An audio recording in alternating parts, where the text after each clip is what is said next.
پارک زورا باجار بغداد به صدان کس لرونجوان وی باجار بر خداینا وی پارکی افجی پشتی چندین مهن بریارا قدغه هاتوچوه و اکر کارن دج به ویروس کرونا.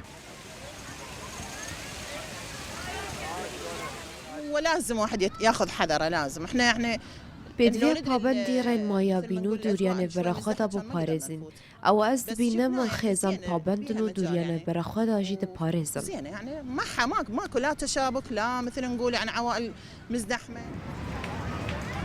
اف یک دمه که ده که وزارت تندرستی عراق را گهاندیه لهن روژین دهاتی دیگل نزیک بونا ورز زستانه پر ریجه که برچاف هجم مارت هجمین کرونا دیزیده بید. والله الحمد لله والشكر أنا نشوف العالم كلها مرتاحة.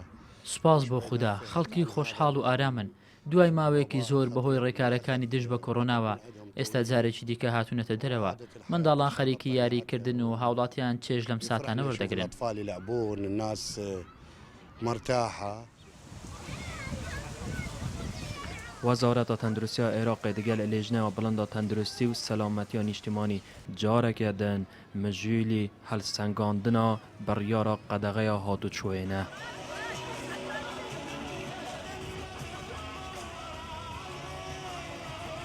بعد 8 أشهر لقينا الإصابات ازدادت. دوای 8 مانگ ئەوەی بینیمان بەرزبوونەوەی ڕێژەی توشبە بە کۆرۆنا بوو. ڕێکارەکان کاریگەریان نەبوو منداڵەکان لە ماڵەوە نیگەران بوون بۆیە بڕێڕماندا بەگرتنەبەری ڕێکارەکانی خۆپارێزی بینە دەرەوە. هیانها نزدیکی 400,000 حالت تهاجم به کرونا العراق هاتین تومار کردن و نزدیکی 10,000 کس جی به ویروس مرینه.